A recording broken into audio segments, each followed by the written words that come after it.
যুক্তরাষ্ট্রের ওয়াশিংটন ডিসিতে এক অনুষ্ঠানে মার্কিন পররাষ্ট্রমন্ত্রী অ্যান্টনি ব্লিংকেনকে গণহত্যার মন্ত্রী বলে প্রতিবাদ জানালেন এক নারী। স্থানীয় সময় মঙ্গলবার ব্লিংকেন যখন বক্তব্য দিচ্ছিলেন তখন গাজার প্রতি সংহতি জানিয়ে নারী বিক্ষোভকারী bloody Blinken, secretary of genocide, আমরা আপনাকে ক্ষমা করব না, এটি বলে চিৎকার করতে থাকেন। আগামী সপ্তাহে ব্লিংকেনের 4 বছরের মেয়াদ শেষ হতে যাচ্ছে। অনুষ্ঠানে তার পররাষ্ট্রনীতি নিয়ে কথা বলেন। এই সময় ওই নারী চিৎকার করে বলেন, আপনার উত্তরাধিকার হবে গণহত্যা।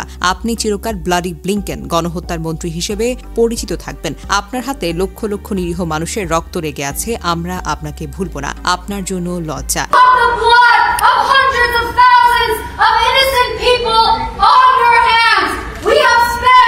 Thank you. I respect your views. Please allow me to share mine. Thank you.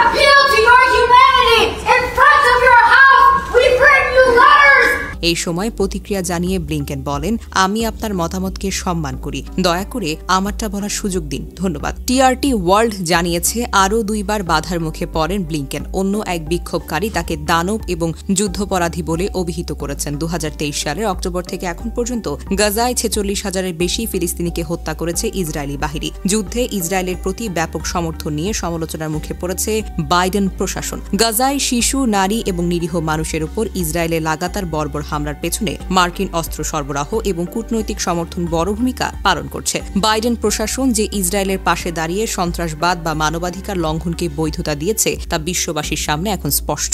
গাজায় ব্যাপক হত্যাযজ্ঞের পরও বাইডেন প্রশাসনের নীরব অবস্থান এবং ইসরায়েলের প্রতি অন্ধ সমর্থন বৈশ্বিক মানবাধিকার সংস্থাগুলোর তীব্র সমালোচনার কারণ হয়ে উঠেছে। বাইডেন প্রশাসন একদিকে মানবাধিকারের কথা বললেও অন্যদিকে ইসরায়েলের আগ্রাসনের প্রতি সমর্থন দিয়ে নিজেদের দায় এড়াতে চেয়েছে। ব্লিংকেন এবং বাইডেন প্রশাসনের বিরুদ্ধে এই বিক্ষোভ শুধু একটি ঘটনার প্রতিবাদ নয়, এটি বিশ্বজুড়ে মার্কিন পররাষ্ট্রনীতির দ্বিমুখী আচরণের বিরুদ্ধে মানুষের ক্রমবর্ধমান ক্ষোভের প্রকাশ। এটি স্পষ্ট যে গাজায় শিশুদের রক্তে রঞ্জিত মার্কিন প্রশাসনের হাত ধুয়ে ফেলার চেষ্টায় কোনো সফলতা আসবে না। যুদ্ধাপরাধীদের আমরা কখনো ভুলব না, কখনো ক্ষমাও করব না। এ কথা সারা বিশ্বের মানুষের হৃদয়ে এখন প্রতিধ্বনি হচ্ছে।